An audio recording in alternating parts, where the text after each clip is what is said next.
കർക്കിടകവാവ് ദിനത്തിൽ പിതൃതർപ്പണം നടത്താനായി തൃക്കണ്ണാട് ത്രയംബകേശ്വര ക്ഷേത്രത്തിൽ ഈ വർഷവും ആയിരങ്ങളെത്തി. അത് രാവിലെ മുതൽക്ക് തന്നെ ക്ഷേത്രത്തിനകത്തും പുറത്തുമായി വിശ്വാസികളുടെ നീണ്ട നിര ദൃശ്യമായിരുന്നു. ദിസ് ന്യൂസ് സ്പോൺസർഡ് ബൈ ഗുണമേന്മയോട് കൂടിയ ഉൽപ്പന്നങ്ങൾ മിതമായ നിരക്കിൽ Sreekrishna hardwares MG road Kasaragod.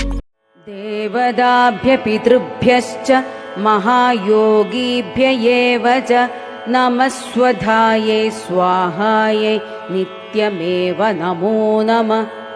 ആബ്രഹ്മണോ യേ പിതൃവംശജാത മാതുസ്തഥാ വംശഭവാമദീയ വംശദ്വയേസ്മിൻ മമ ദാസഭൂത ഭൃത്യാസ്തഥൈവ ആശ്രിതസേവകാശ്ച.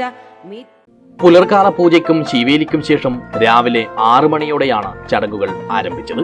കടൽക്ഷോഭത്തിന്റെ പശ്ചാത്തലത്തിൽ പതിവിൽ നിന്നും വ്യത്യസ്തമായി ക്ഷേത്രത്തിന് തെക്ക് ഭാഗത്തായി ഒരുക്കിയ പന്തലിലായിരുന്നു ഇത്തവണ ബലിതർപ്പണം. മേൽശാന്തി നവീൻ ചന്ദ്ര കയർത്തായ മുഖ്യ കാർമ്മികത്വം വഹിച്ചു. രാജേന്ദ്ര അരളിത്തായയുടെ നേതൃത്വത്തിൽ 20 പുരോഹിതന്മാരുടെ മാർഗനിർദ്ദേശത്തിലായിരുന്നു ചടങ്ങുകൾ.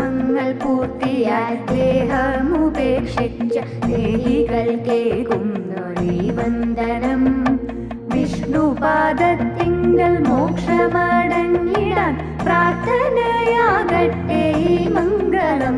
കൗണ്ടറിൽ നിന്നും രസീതി കൈപ്പറ്റി ക്ഷേത്രക്കുളത്തിൽ സ്നാനം ചെയ്ത് തിരുനടയിൽ പ്രാർത്ഥിച്ച് നടരാജ മണ്ഡപത്തിൽ നിന്ന് അരിയും കുറിയും സ്വീകരിച്ച ശേഷമായിരുന്നു ബലിത്തറയിലെ പിതൃതർപ്പണം.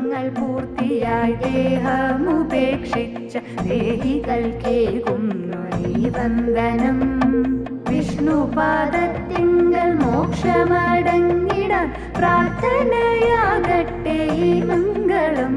തർപ്പണം കഴിഞ്ഞാൽ ബലിച്ചോറ് കൊണ്ടുപോയി കടപ്പുറത്ത് കാക്കയ്ക്കും വെക്കണം. പിണ്ടമുഴുക്കി കടലിൽ മുങ്ങിക്കുളിക്കണമെന്നുണ്ടെങ്കിലും തിരയേറ്റ ഭീഷണിയുള്ളതിനാൽ കടൽ വെള്ളം 3 തവണ തലയിൽ തളിച്ചാൽ മതിയെന്ന് ക്ഷേത്രാധികാരികൾ നേരത്തെ തന്നെ നിർദ്ദേശം നൽകിയിരുന്നു.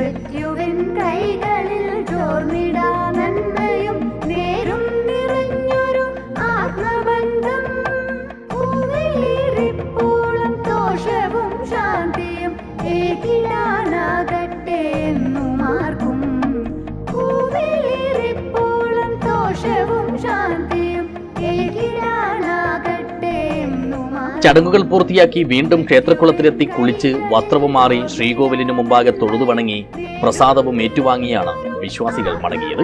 ഇവർക്കെല്ലാം ആശ്വാസമേകി ആഘോഷ കമ്മിറ്റി ശുദ്ധജലവും ലഘുഭക്ഷണവും ഒരുക്കിയിരുന്നു.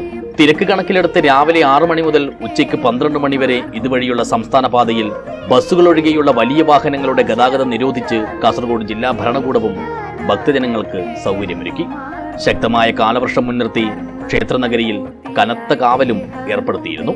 പോലീസും അഗ്നിരക്ഷാസേനയും കോസ്റ്റ് ഗാർഡും ലൈഫ് ഗാർഡും ആരോഗ്യസേനയും മത്സ്യത്തൊഴിലാളികളുമെല്ലാം ഭക്തജനങ്ങൾക്കുള്ള സുരക്ഷാ വലയത്തിനായി കൈകോർത്തു. ഭൂമിയിലെ 1 വർഷം പിതൃക്കൾക്ക് 1 ദിവസമാണെന്നാണ് വിശ്വാസം. പിതൃക്കൾക്ക് പ്രാധാന്യമുള്ള ദക്ഷിണായനത്തിലെ ആദ്യത്തെ അമാവാസിയാണ് കർക്കിടകത്തിലേത്. അതുകൊണ്ടാണ് കർക്കിടക വാവുബലി സവിശേഷമായി കരുതുന്നത്.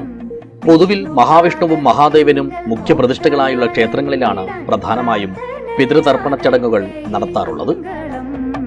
കർമ്മങ്ങൾ പൂർത്തിയായി ദേഹമുപേക്ഷിച്ച ദേഹികൾക്കേകുന്നു ഈ വന്ദനം. വിഷ്ണുപാദത്തിങ്കൽ മോക്ഷമടഞ്ഞിടാൻ